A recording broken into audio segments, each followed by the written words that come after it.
इस करम का करो शुक्र कैसे अदा।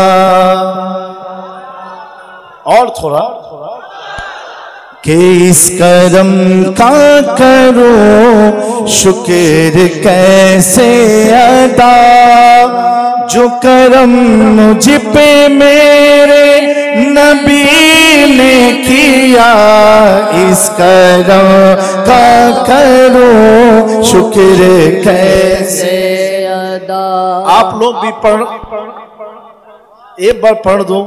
इस का करो शुक्र कैसे अदा, इस करम का करो शुक्र कैसे अदा, जो करम मुझ पे मेरे नबी ने किया। मैं सजाता हूँ सरकार की महफिलें, मुझको हर गम से रब ने बरी कर दिया। मेरी बात बन गई है, तेरी बात करते करते सल्लल्लाह, तेरी बात करते करते मेरी बात बन गई है। मेरी बात बन गई है, तेरी बात करते करते, तेरी बात करते करते तेरे शहर मैं आऊं, तेरी नाते पढ़ते पढ़ते सल्लल्लाह, तेरी नाते पढ़ते पढ़ते तेरे शहर मैं आऊं। या रसूल अल्लाह, या हबीब अल्लाह,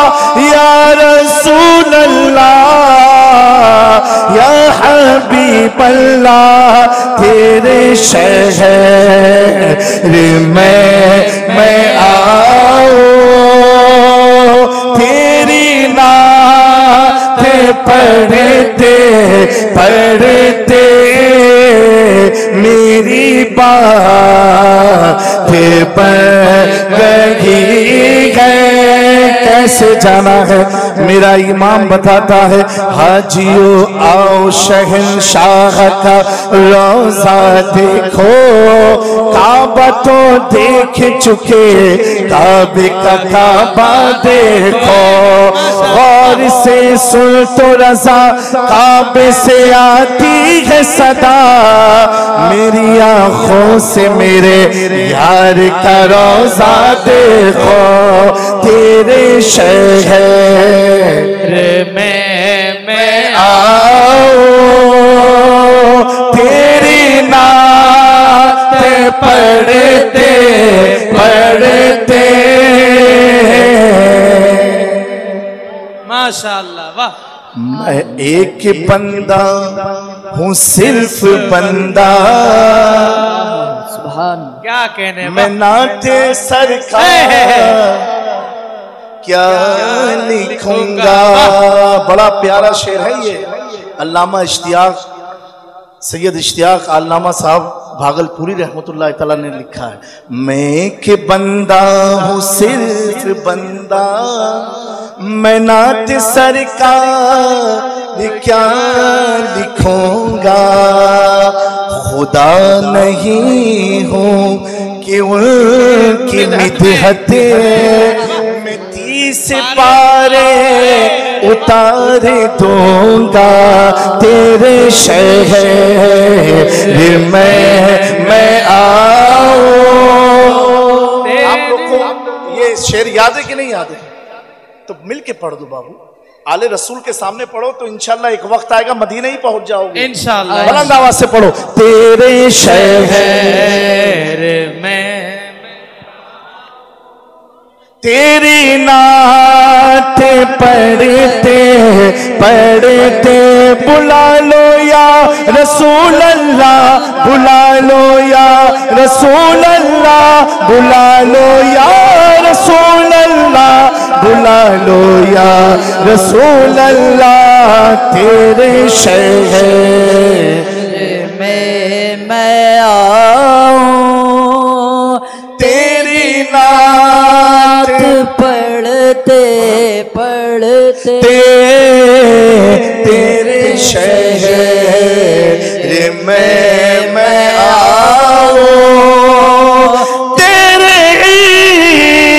इश्क की बदौलत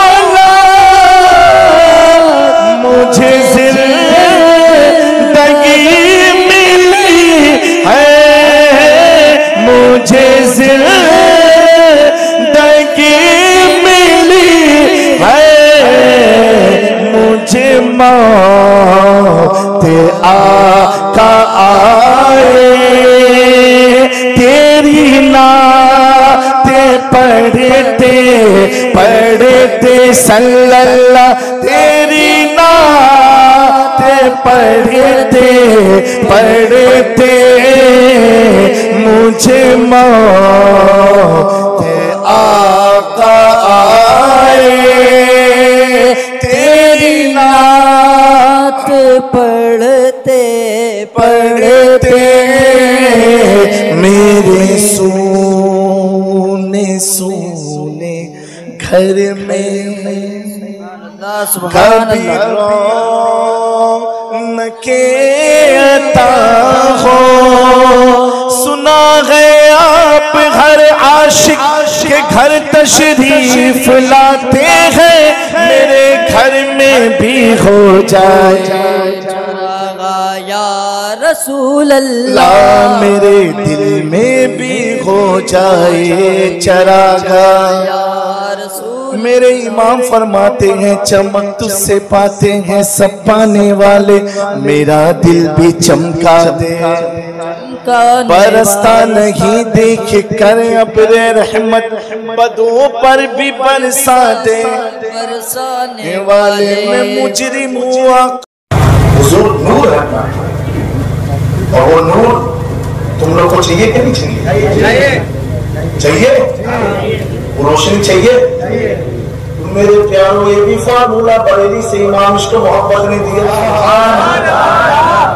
हाँ, अगर तुम गरीब हो मदीने नहीं जा सकते हो तो आला हज़रत कहते हैं नूर चाहिए तो सुन लो, सुबह तैबा में रोई बढ़ता है बारा नूर का, सदका लेने नूर का आया है तारा नूर का।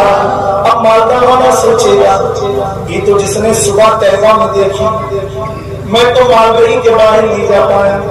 मेरा आला हज़रत कहते और सुनो, नारियों का दौर था दिल चल रहा था नूर का, तुमको देखा हो गया ठंडा कलेजा नूर का।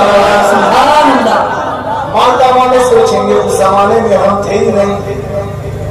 अब और आगे बढ़ते हैं, चांद झुक जाता जिधर उंगली उठाते मदद में, क्या ही चलता था इशारों पर खिलौना नूर का। माता वाले कहेंगे यार अभी भी कुछ समझ में नहीं आता, चांद तो देखा है उस नूर वाले को नहीं देखा। अब आला कहते नूर बिनते नूर जौसे नूर उम्मे नूर नूर, नूर मुतलक की कनीज़ अल्लाह लहंगा नूर का। बड़ी गाढ़ी उर्दू हो गई आला, ये भी समझ में नहीं आया तो कहे बंगालियों अब तुम्हारे समझ के लिए बड़ा आसान है, तेरी नस्ल पाक में है बच्चा बच्चा नूर का। और पीछे वाले भी हाथ भागे बोलो, यानी अगर गरीबी तुम्हें मदीने नहीं ले जा सकती है, उस मंजर को नहीं देख सकते, परेशान क्यों होते हो? ये इलाके वालों तुमने किसको बुलाया है? तेरी नस्ल पाक में है बच्चा बच्चा नूर का, तू है ऐने नूर तेरा सब घराना,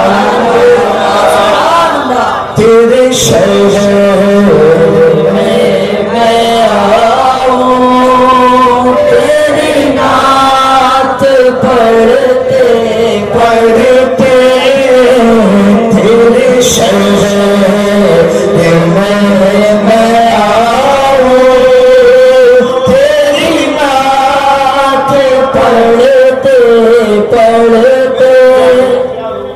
ये पूरा कसीदा नूर आला हज़रत ने लिख दिया, लिख डाला। आज का कोई मौलवी होता या कोई भी पीर होता कहता ऐसा कौन लिख सकता है?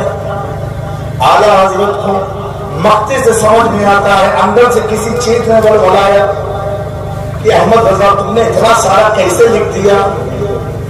आला हजरत कहते सुभान अल्लाह, बोलो ये मेरे इल्म का कमाल नहीं, समझे वाली बात को, ये मेरे मुतालिक का कमाल नहीं, ये मेरे मुफ्ती होने का कमाल नहीं, ये मेरे मुहद्दिस होने का कमाल नहीं, ये अहमद रजा होने का कोई कमाल नहीं, नकी अली के बेटा होने का कोई कमाल बोलो भैया।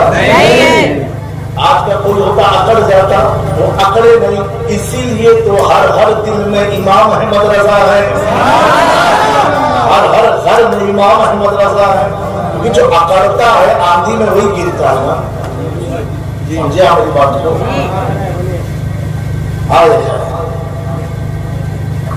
अब इसका मक्ता जवाब लिखते हैं, अरे रजा ये अहमद नूरी का फैज़ नूर है, सुभान अल्लाह, ये मेरा कमाल नहीं, ये तो मेरे मुर्शिद ग्रामी का फैज़ है, ये आले रसूल का फैज़ है।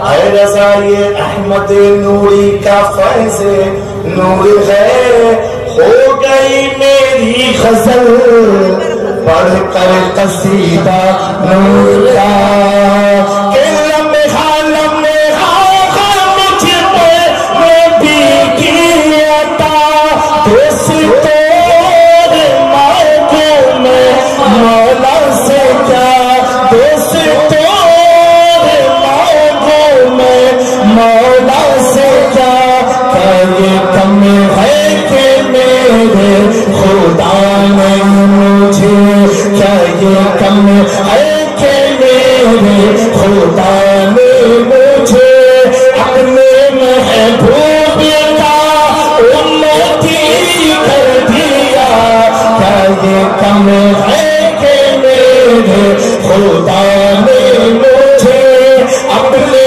महबूब का उम्मती कर दिया, इस करम का करो शुक्र कैसे अदा। आखिरी लाइन चेंज की है, हज़रत की तवज्जो चाहता हूँ, इस करम का करो शुक्र कैसे अदा, जो करम मुझ पे मेरे नबी ने किया, मैं सजाता हूँ सरकार की महफिले, मुझको आका ने तैबा बुला लिया, सैयदी या रसूल अल्लाह, सैयदी या हबीब अल्लाह, सैयदी या रसूल अल्लाह, सैयदी या हबीब अल्लाह। मेरे प्यार हो, ये कब्रिस्तान से रिलेटेड महफिल है क्या? ठीक है, हाँ रेडी मूड में हो आप लोग, ऐसा तब के बैठे वैसे एग्जाम होना नहीं बैठे।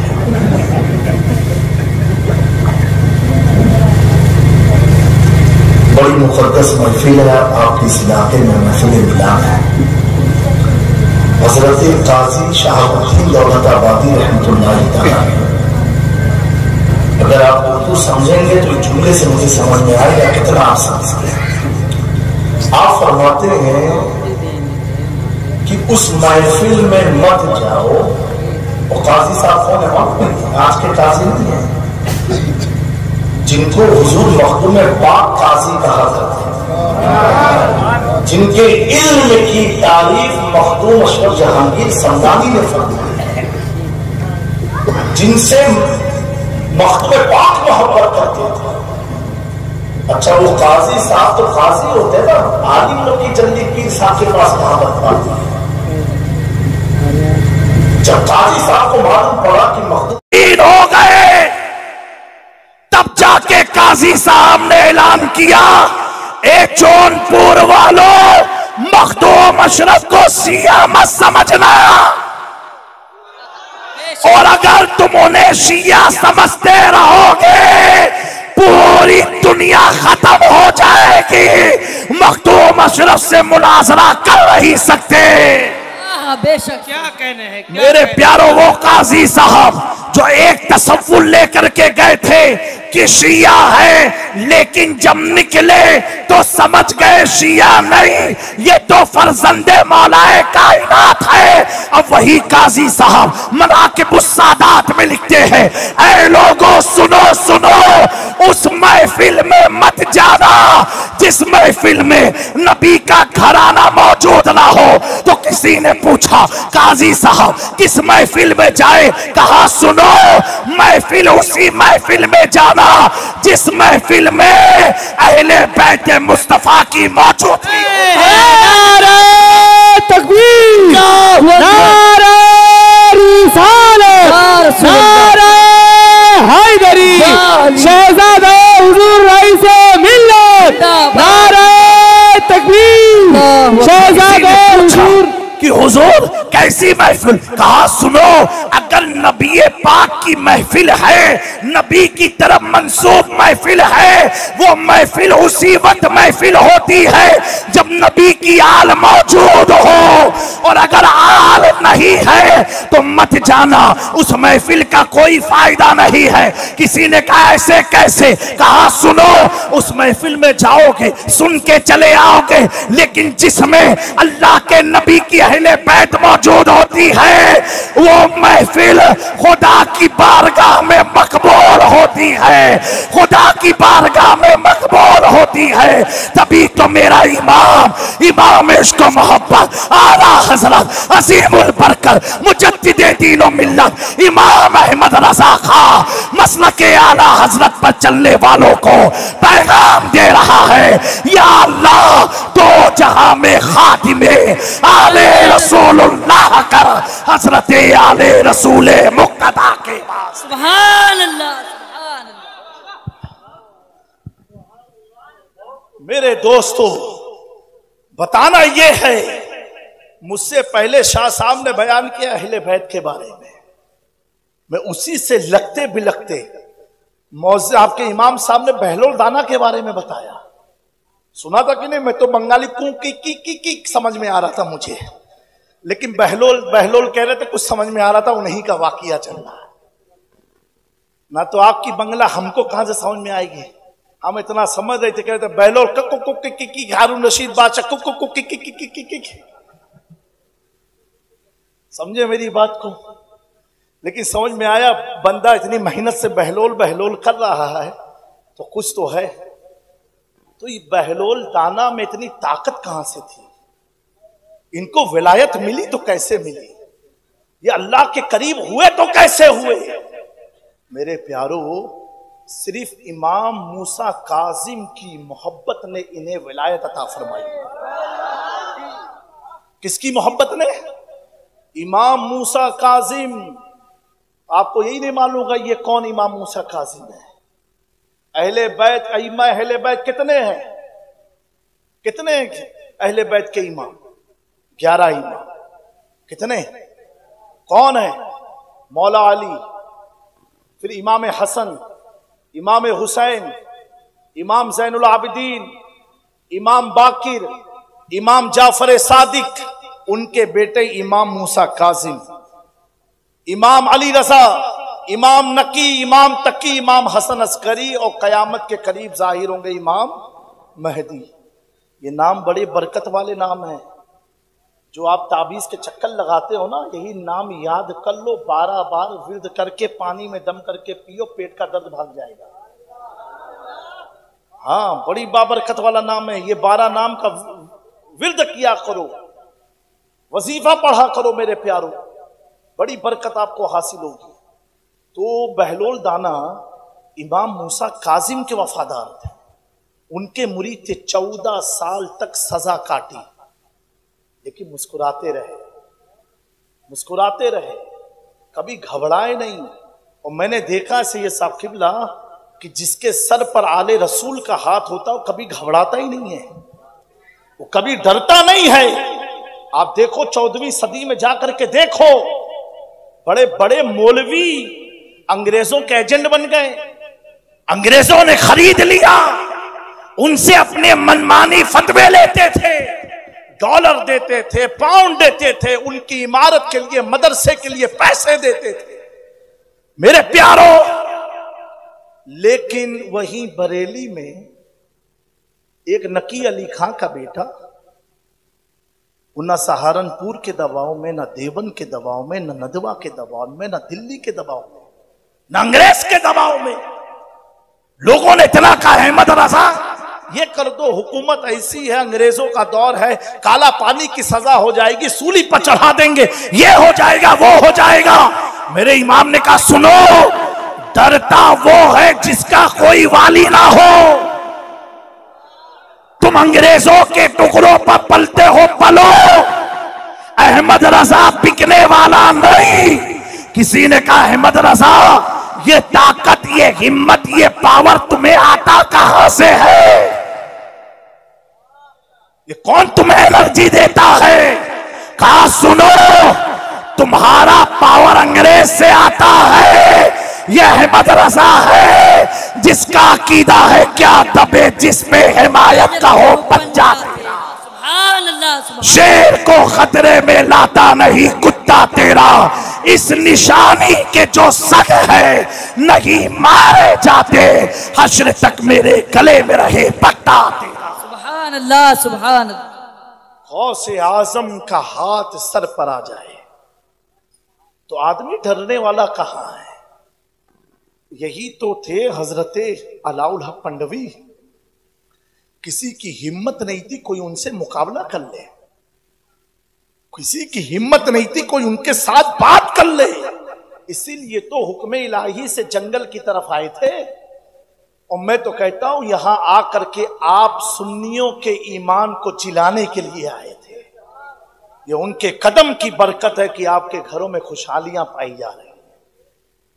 लोग 5000 दे रहे चंदे में, ये दे रहे, माशाअल्लाह, अल्लाह आपकी उम्र रिज़्क़ में और बरकतियां अता फरमाए। ये कमाल आपका नहीं है, एक अल्लाह का वली जहां कदम रखता है अल्लाह उस जमीन में खजाने पैदा फरमा देता है। ये उनका कमाल है। किसी की हिम्मत नहीं होती थी। लेकिन एक सिराज अखी ऐन हिंद जब महबूब इलाही की बारगाह में ये बात गई कि पंडवा में एक अल्लाह का वली है जो पीर की तलाश में है, लेकिन किसी पीर में, वली में वो ताकत नहीं कि जो उसके सामने चला जाए, हिजाब में रहा करते थे। मेरे दोस्तों सोचो तो सही, अली का एक बेटा अलाउल हक पंडवी हिजाब में रहा हो तो कोई उसका सामना ना कर पाए। अली का दूसरा बेटा हजरत बदियुद्दीन जिंदा शाह मदार पर्दे में रहते हो, कोई उनका सामना ना कर पाए। तो जब अली के बेटे पर्दे में आ जाए तो उनके खशियत से कोई उनका सामना ना कर पाता हो तो हैदरे कल्लार के चेहरे का आलम क्या रहा? सुभान अल्लाह, सुभान अल्लाह। हुजूर के हुस्न का आलम क्या रहा होगा? किसी में वो जुर्रत नहीं थी। हजरत महबूब इलाही ने हजरत सिराज अखी ऐन हिंद को भेजा, वो भेजा हजरत अलाउल हक पंडवी उनसे मुरीद हुए। अल्लाह ने मकाम क्या दिया कि समना की सल्तनत मखदूम पाक तर्क फरमा करके भारत में कहीं और नहीं बल्कि इस बंगाल की वादी में आकर के तकरीबन 12 साल अपने मुर्शिद की खिदमत में रहे। कितना साल? 12 साल खिदमत की। रिवायतों में आता है हुजूर मखदूम पाक के सर का जो बाल था झड़ गया, खत्म हो गया था बाल। कैसे?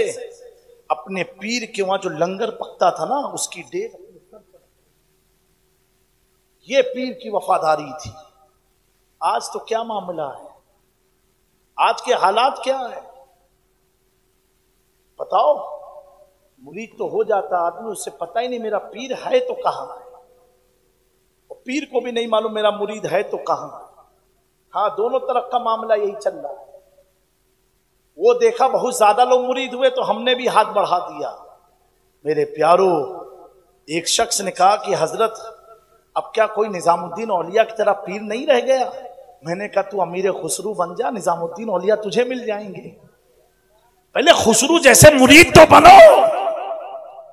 मेरे प्यारो, ये नफसी नफसी का दौर, पुरफितन दौर, जिस दौर में हम सब जी रहे हैं, ए अल्लाह के प्यारे बंदो, इबादत की तरफ आओ, रियाजत की तरफ आओ, अपनी गफलत वाली जिंदगी से बेदार हो जाओ। मैं कहता हूं कि जिंदगी भर तुमने कमाई किया, जब दुनिया छोड़ के जाओगे, जो कपड़ा तुम्हें पहनाया जाएगा उस कपड़े में भी जेब नहीं है, उस कपड़े में पॉकेट नहीं है, उस कफन में कोई जेब नहीं है। पूंजी जमा करते रहे, लेकिन जिस कपड़े में तुम कब्र में जा रहे हो उसमें कोई जेब नहीं है। तो वो कौन सा माल तुझे काम आएगा कब्र में? वो कौन सी चीज तुझे काम आएगी कब्र में? माँ बाप से अच्छा सलूक किया वो काम आएगा, अपने पड़ोस का हक अदा किया ये काम आएगा, रिश्तेदारों का ख्याल रखा ये काम आएगा, पांचों वक्त जब मुअज्जिन कहता रहा आओ कामयाबी की तरफ, मस्जिद की तरफ कदम बढ़ाया ये काम आएगा। मेरे प्यारो, अल्लाह उसके रसूल से डरते रहे ये काम आएगा। बाकी तो दुनिया एक तमाशा बन के तुझे कब्र में उतार के मुस्कुराते हुए, आज का हाल इतना बुरा है कि पहले लोग कब्रिस्तान जाते थे आंखों से आंसू छलक जाता था, आज तो गुटखा पान खाते हुए जाते हैं, पान की लीज थूक करके निकलते हैं। दोस्तों, जिस जमीन पर तुम थूक करके गुजर रहे हो, ये जमीन चीख चीख के कह रही बेटा एक दिन तुझे मेरे ही अंदर आना है, मेरे अंदर समाना है। कि चीज के तकब्बुर ने तुम्हें कब्र के खौफ से दूर कर दिया, कि चीज ने तुम्हें, कि ज़ौक़ ने तुम्हें फिक्र आखिरत से दूर कर दिया। मेरे प्यारो, दुनिया में अंबिया हो, रसूल हो, औलिया हो, अक्ताब हो, गौस हो, उलमा हो, आलिम रब्बानी हो, सबको इतनी खशियत कि हजरत बहलोल दाना पूरी जिंदगी कब्रिस्तान में गुजारी, पूरी जिंदगी बगदाद के कब्रिस्तान में। किसी एक दोस्त ने कहा कि हजरत जरा बगदाद तो आ जाया करे, बगदाद तो देख ले। हजरत बहलोल दाना फरमाते हैं, कहते हैं सुनो सुनो, तुम्हारे शहर में कैसे मैं आऊं? कहा क्यों? कहा मैं तो देखता हूं कि हर रात हर दिन तुम्हारे शहर का एक जनाजा मेरे शहर में आया करता है, लेकिन मैंने कभी ये नहीं देखा कि मेरे शहर कब्रिस्तान से कोई मुर्दा उठ करके तुम्हारे शहर की तरफ जाता हो। मेरे प्यारो, कुछ तो होश के नाखून लो। ऐ मेरी कौम के नौजवानों, कुछ तो अपने अंदर तब्दीली पैदा करो। मेरे प्यारो, अल्लाह ताला ने कुरान मजीद में इरशाद फरमाया है, महबूब आप कह दो कि तुम्हारी नमाज, तुम्हारी कुर्बानियां, तुम्हारी जिंदगी, तुम्हारी मौत, यानी मेरी मौत, मेरी जिंदगी, मेरी नमाज, मेरी कुर्बानियां, ये अल्लाह ही के लिए है, अल्लाह ही के लिए है। आज तुमने मस्जिद के लिए डोनेशन दिया, अगर ये सोच के दिया कि लोग देखेंगे किसने इतना पैसा दिया तो मेरा चर्चा होगा, ऐसे पैसे को अल्लाह ताला कल कयामत के दिन उस बंदे के मुंह पर मार देगा अगर देखने दिखावे के लिए दिया। प्यारे आका सल्लल्लाहु अलैहि वसल्लम फरमाते हैं, इन्नमल आमालु बिन्नियात, तुम्हारे आमाल का दारो मदार नियत पर है। अगर नियत अल्लाह की रिजा के लिए, अगर नियत अल्लाह की कुर्बत के लिए, अगर नियत मार्फते इलाही के लिए, अगर नियत आखिरत से बचने के लिए दिया है, ऐसी रकम को अल्लाह ताला अपनी बारगाह में कबूल फरमाता है। ऐ मेरे प्यारो, ऐ मोमिन भाइयों बहनों, ऐ मेरी कौम की बच्चियों, बड़ी तेजी से हमारे जिस जमाने में है यहूद और नसारा का ऐसा कलबा है, ऐसा कलबा है कि आज फहाशी ना देखते हुए भी हम अपने मोबाइलों में तरह तरह की वीडियो आ जाया करती है, तरह तरह के मैसेजेस आ जाया करते हैं।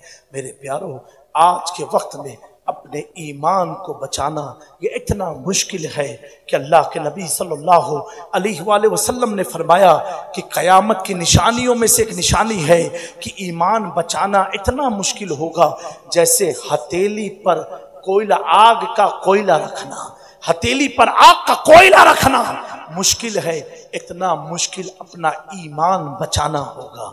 मेरे प्यारों, आप देखो तो सही किस तरीके से हालात बदलते जा रहे हैं। लेकिन जिन लोगों ने अल्लाह की रजा के लिए, आप एक गौर करने वाली बात है, आप जितने अहबाब मौजूद हैं इनमें से कितने होंगे जिन्हें अपनी दादा की कब्र नहीं मालूम होगी, पर दादा की कब्र नहीं मालूम होगी, अपने रिश्तेदारों की कब्र नहीं मालूम होगी। कितने ऐसे भी बदनसीब होंगे जिन्हें अपनी माँ की कब्र का इल्म नहीं होगा। अगर उनसे पूछा जाए तो कहेंगे मैं तो 4 महीने का था, 4 साल का था, अम्मा का इंतकाल हो गया, तो मुझे क्या मालूम कब्र कहाँ है। मेरे प्यारों, एक बात मैं पूछता हूँ, कोई माँ की कब्र भूला, कोई बाप की कब्र भूला, कोई दादा की कब्र भूला, कोई परदादा की कब्र भूला, कोई बेटे की कब्र भूला, ये तुम्हारे सगे अपने रिश्तेदार थे। लेकिन आज बताओ तो सही, महबूब इलाही की कब्र को कोई भूला? हजरत अनाउल हक पंडवी की कब्र को कोई भूला? हजरत सिराज अखियाइन हिंद की कब्र को कोई भूला? हजरत मखदूम अशरफ जहांगीर समनानी की तुरबत को कोई भूला?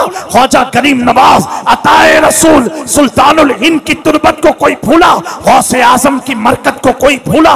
क्या वजह है जिनसे हमारा कोई ताल्लुक नहीं? यानी कैसा ताल्लुक? ना हमारे घर के है, ना और हम उनकी औलाद में से है, फिर भी 1100 साल हो गए। हमें मालूम है शेख अब्दुल कादिर जिलानी गौस पाक की कब्र बगदाद में है, हमें मालूम है सुल्तानुल हिंद की कब्र अजमेर शरीफ में है, हमें मालूम है तारिकुल सल्तनत मखदूम अशरफ जहांगीर समनानी की कब्र कछोचा शरीफ में है, निजामुद्दीन औलिया की कब्र दिल्ली में है, कुतुबुद्दीन की कब्र दिल्ली में है, बाबा फरीद की कब्र पाकपटन शरीफ में है, आलाउल हक पंडवी की कब्र पंडवा में है। हमें मालूम है, जबकि या ना मेरे रिश्तेदार है, ना इनकी औलाद में से है, ना हम इनकी औलाद में से, फिर भी मालूम है। और जिनका खून हमारी रगों में है, वो दादा की कब्र नहीं मालूम, अब्बा की कब्र नहीं मालूम, माँ की कब्र नहीं मालूम, पर दादा की कब्र नहीं मालूम, लेकिन इनकी कब्रें मालूम है। तो दोस्तों, पता क्या चला?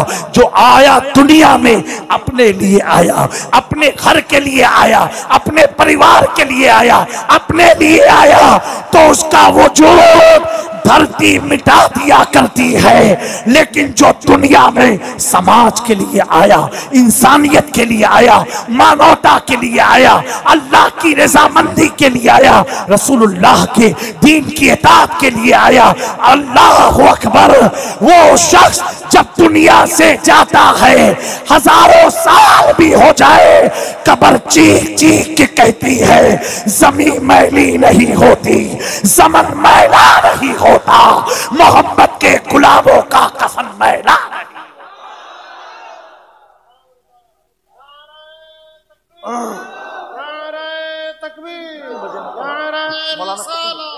नारे हैदरी, शहजादा हुजूर रईस मिल्लत, शहजादा हुजूर रईसुल उलमा हजरत सैयद जामी अशरफ साहब क़िबला, नारे तकबीर, नारे रिसालत, सुभान अल्लाह, माशाअल्लाह। अल्लाह के लिए आता है।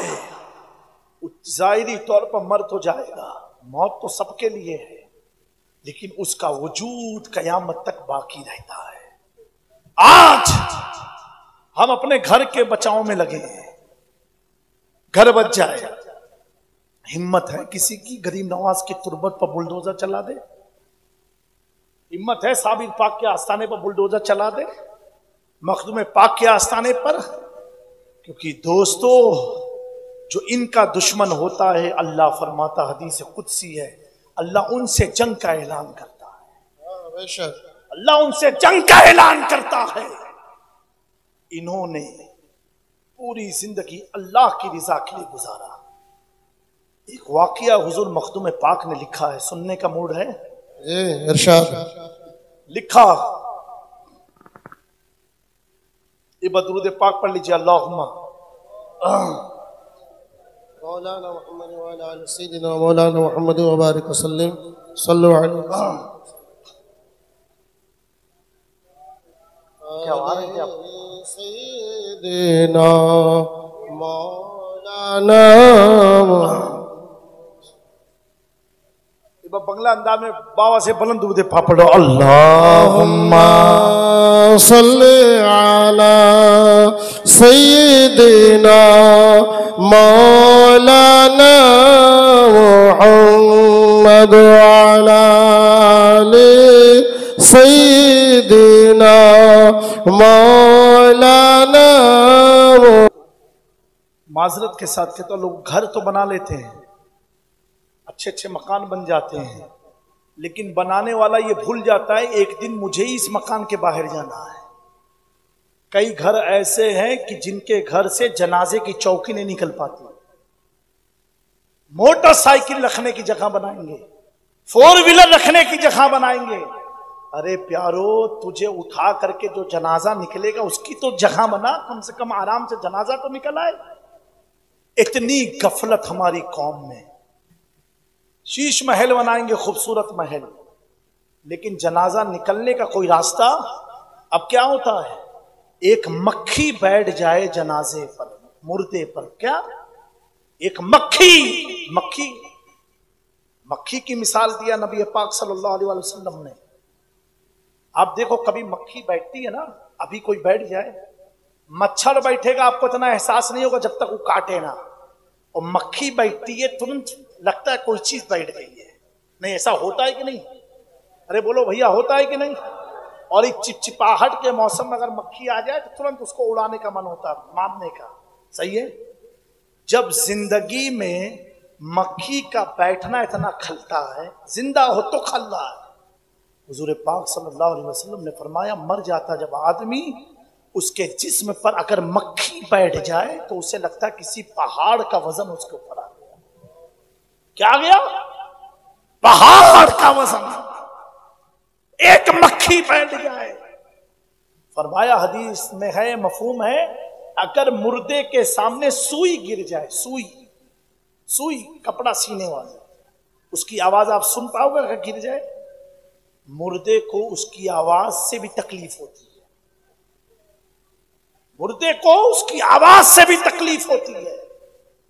यारो, ना शर्मे नबी ना खौफे खुदा, ये भी नहीं वो भी नहीं।